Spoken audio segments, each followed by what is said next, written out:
आणखीन एका संशयितास अटक. झरे दरोडा. जिल्हा मध्यवर्ती बँक शाखेतील चोरीचे प्रकरण. 14 लाखांचा मुद्देमाल जप्त.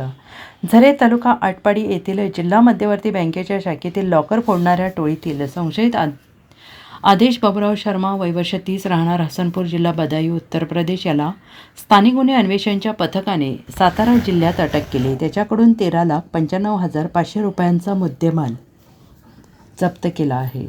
आतापर्यंत टोळीतील 7 जणांना अटक झाली आहे. झरे येथे दिनांक 7 जानेवारी रोजी मध्यरात्रीनंतर उत्तर प्रदेशातील टोळीने साथीदारांच्या मदतीने जिल्हा बँकेच्या शाखेतील पाठीमागील खिडकीची काच फोडून गज गॅस कटरने कापले.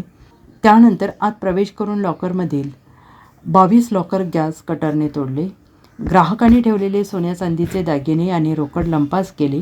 स्थानिक गुन्हे अन्वेषणच्या पथकाने या टोळीचा छडा लावण्यात यश मिळवले.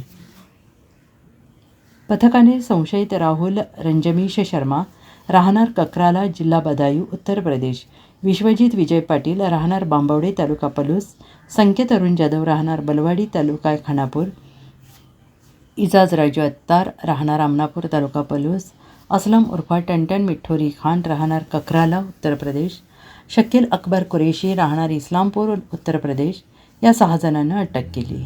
गुन्हे अन्वेषणाचे सहाय्यक निरीक्षक जयदीप कळेकर यांच्या पथकाला टोळीतील संशयित आदेश शर्मा हा सातारा जिल्ह्यात येणार असल्याची माहिती गोपनीय सूत्रांकडून मिळाली.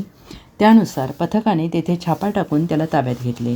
त्याची झडती घेतल्यानंतर सॅकमध्ये 13,85,000 रुपये किमतीचे सोन्याचे दागिने, रोख 10,500 रुपये असा एकूण 13,95,500 रुपयांचा मुद्देमाल मिळाला. चौकशीत त्याने 2 महिन्यांपूर्वी चोरी केल्याची कबुली दिली. गुन्हे अन्वेषणाचे निरीक्षक संजीव झाडे यांच्या मार्गदर्शनाखाली पथकाने ही कारवाई केली आहे. अधिक तपास सुरू आहे. ब्युरो रिपोर्ट, SBN मराठी, झरे.